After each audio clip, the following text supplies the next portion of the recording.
Well, it's day 13 since the accident, and we're just going for a walk up to the beach. Currently staying in a place called Agnes Water. Been up here for 6 days now. We're going home tomorrow. My arm, as you can tell, is out of the sling. I chose to take it out last night because I just felt it didn't need it anymore. The only problem is that my right arm is now probably the one that's more well, sorer, as is my hand and my thumb. But we're making a recovery, which is all good. Better watch where I'm walking or I'll have another accident. So I'm just going to diarise the next few days, and we'll culminate with the fractures clinic appointment results, which will happen on Monday. Mirror traffic, microlight 6340, turns base, full stop, 17 Mirror. Well, I'm just back from another mission. Why don't you come and join me now and watch what we've been up to. Enjoy this adventure. And maybe after you've watched this one, you might want to watch one of the other more than 300 videos on the channel regarding aviation and flying adventures with CrayonBox.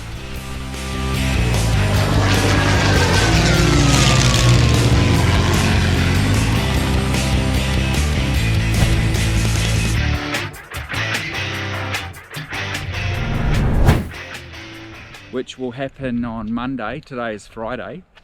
I've got to go to the hospital to be evaluated as to make sure everything's okay, and we'll see how that goes.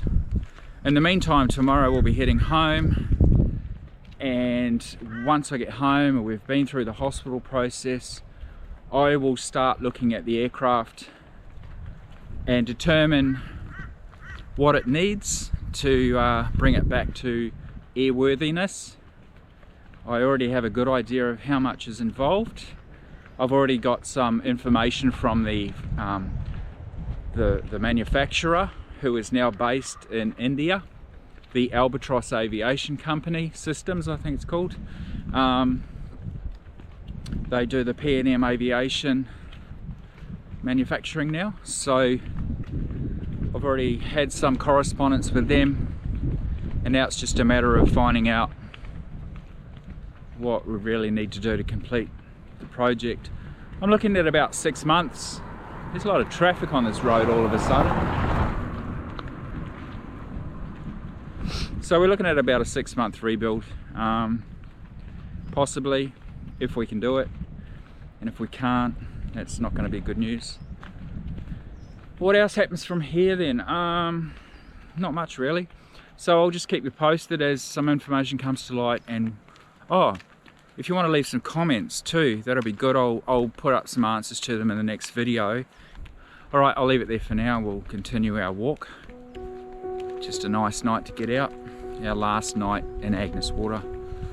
Thanks for watching, and stay tuned for more information shortly. Tracks in the sand.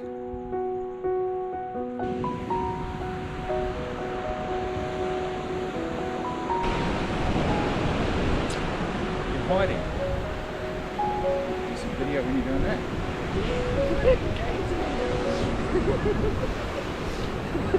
Joseph. That's my game with you.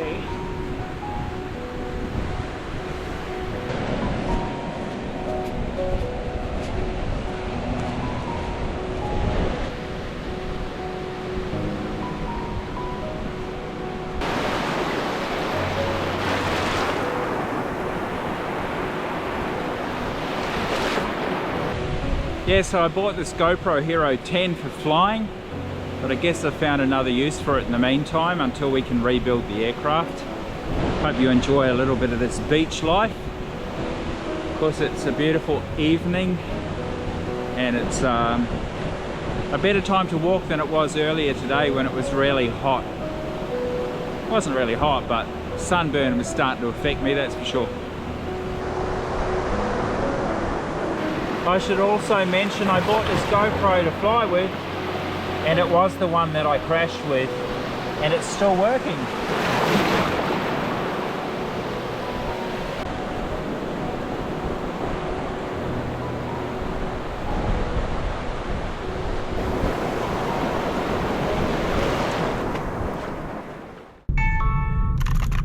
we're back in Hervey Bay. We've been home now for almost, well, pretty much 2 days.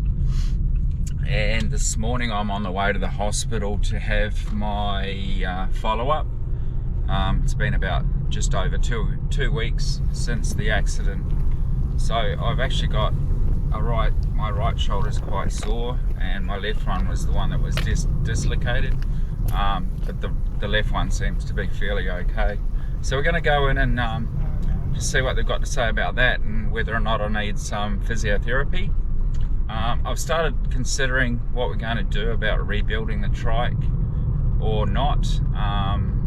Still, I haven't had a chance to go and look at it yet. Obviously, we haven't been home that long, and that's still something that we will be looking at. What's the other thing I've got to do? So I've had a few comments from you guys, which has been really good too, just some well wishes and encouragement. I'll try and keep you up to date as to where we go from here. If we do choose to rebuild the aircraft, there'll be obviously videos about that and the process of doing that. I've got quite a few people in the area here where I live that have some aviation background and experience, so they'll be able to give me some advice and some assistance with doing that.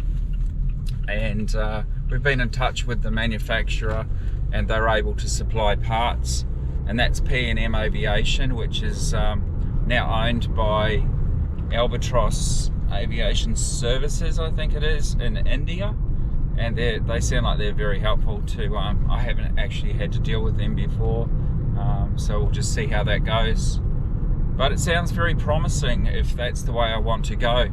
Another way I'm considering going is 3-axis. I'm going to do some fly. I haven't really done much. I've done a little bit of 3-axis, but I haven't really done it in the sense of seriously looking to fly 3-axis. I'm not sure if I'll enjoy it as much as the open cockpit feel of a microlight.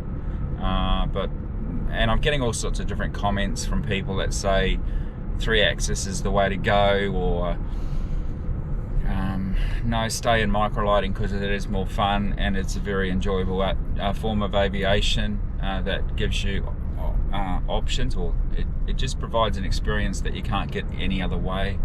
So there's a lot to consider right now. If you want to provide your comments you know, on this video, I'll respond to them in an upcoming video, and we'll start looking at where we go from here, and your encouragement and assistance with just helping me to move forward. I mean, I'm still quite, I guess, mentally messed up with the whole experience. Some people say just get on with it and go back and get flying, but there's a lot to consider, and when I look at the amount of time that I've really got to rebuild the aircraft, it could be at least 6 months before it's airworthy again, if it ever is. Do I sell the aircraft, the engine, and or keep the engine, put it in another aircraft, or sell the whole aircraft with engine, or whatever, and just buy a used aircraft and go 3-axis? I wouldn't buy a used microlight. I'd rather rebuild my own. So much to consider. So I'll jump on board in a few moments. For you anyway, I'll probably be there for an hour or so at the hospital and just let you know what they've said. See you shortly. Okay, so an update on the hospital visit. Wasn't quite what I expected, actually.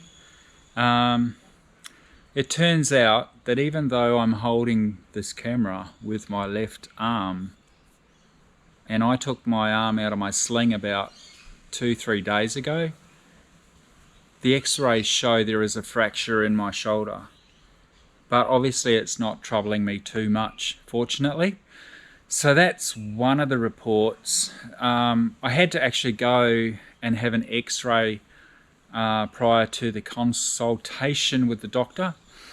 And that's what he's found. He's done a whole lot of range of movements. This arm, my right arm, is quite, it's okay that way, but this way it's not. So we've got to do some ultrasounds on the shoulder and my thumb, which was hyperextended. So that's a few things coming up in the near future. So there was a bit more involved things, and there's a booking now also for physiotherapy, and then I've got to go back in about a month's time for another consultation. So it looks like there's a lot more to do than I ever thought I would. I thought I was doing okay. I thought I would have just been, okay, you're good, you're out the door, you're all, you'll recover, you'll be right. But it's a bit more than that. So at this stage, I mean, I'm doing okay. I don't know. It looks like I should make a full recovery. However, the doctor was saying that there is still a possibility of maybe some surgery to fix some ligaments, tendons, whatever, depending on what the ultrasounds show. So I'm hoping it doesn't go that way. And if it does, it'll be very disappointing. And then, of course, it's going to affect my outcome as to whether or not I can fly a microlight anymore in turbulence. That's kind of how bad it could end up being. In the meantime, what I really want to do is go back to the hangar where the trike is at the moment and start assessing what I need to do and take the wing off and make preparations to get it back here into this carport where I'll be able to work on it at my leisure and start really getting into what I need to order to fix it, what parts I require. And there's also those questions of, do I go 3-axis in the future or not? Do I fly in the future or not? I'd like to think so. It's still early days. We're only just over 2 weeks into this. So, yeah, just keep tracking along with me and we'll keep giving you reports as we get updates. But really at the moment, there's not much I can do. And I've got to run my business as well, and I've got some work tomorrow. Fortunately, I can do that to a small degree. And when I can get time, I'll get to the hangar, we'll have a look at the aircraft, and I'll show you some of the damage and what the results of the crash, how it ended up, and give you some idea of what needs to be replaced. At the moment, it looks like all of the fiberglass. I'll need a new wing, I'll need a new base tube, a new pylon or mast that goes, to hold the wing, and probably some other ancillary bits and pieces such as AN bolts probably should all be replaced, and I'll need to reassess the rear suspension mechanisms and landing gear struts and everything. The whole front needs to be redone. I'll show you that in upcoming videos, and we'll also do a full assessment of now what I believe to be the reason why I crashed and what really occurred during those last moments. I've got some video as well, so it might be worth watching. So I'll keep you up to date, as I said, as we keep going. I just wanted to give you a brief update now. So we'll see you in another few days or whenever I get to the trike, and we'll talk about that then. Hello, it's Thursday, about 2.5 weeks after the incident. I just thought I'd finish this video with a couple of things. One is that I just want to update you on what's happening this week. So tomorrow I start my physio on probably both shoulders at the moment. Next week I'm having an ultrasound on my right shoulder and my thumb. They might, I think they've suggested that it could be something called skier's thumb, which is a broken ligament in my thumb. We'll have to wait and see. And next week, that's next week, ultrasound, and the 8th of November I'm going back for a follow-up with the doctor to see what they've got to say about all those tests. Now, the last thing I want to leave you with is probably about the last minute of video from the crash, before the crash. Now, I have to explain something. I do have all the telemetry, which is like black box data recorded. That's safe and secure, so I have all my airspeeds, engine RPMs and everything like that, which we'll bring to you in a later video. This camera, actually I'm using the Gopro Hero 10, which was on the aircraft on the front facing forwards at the time. It's still working, obviously. It survived the crash. It was thrown off the aircraft, and as a result it got disconnected from power, which meant that it lost the last probably 40 meters of the incident. So but what we do have is enough for you to assess and tell me, when you watch this, when would you have aborted the landing and gone around? See if you can tell, because I can quite honestly say at the moment, I'm lost. I don't know. I'm going to put a representation, I'm going to zoom in on the windsock. There's a windsock there. I'll try and show it as best I can in the corner of the screen here somewhere. It won't be the clearest, but it should give you some indication of what the wind was doing. And for the life of me, I'm still struggling to find out how would I know that this was going to happen. And it all started to happen around about 10-15 feet off the runway over the threshold. I was so close to the ground, I don't know what I could have done. Anyway, I'll leave you with that, and we'll catch up soon in another video. Thanks for watching this one, and thanks for your support. It's very encouraging to hear from all of you guys, and let's keep moving forward. And bye for now.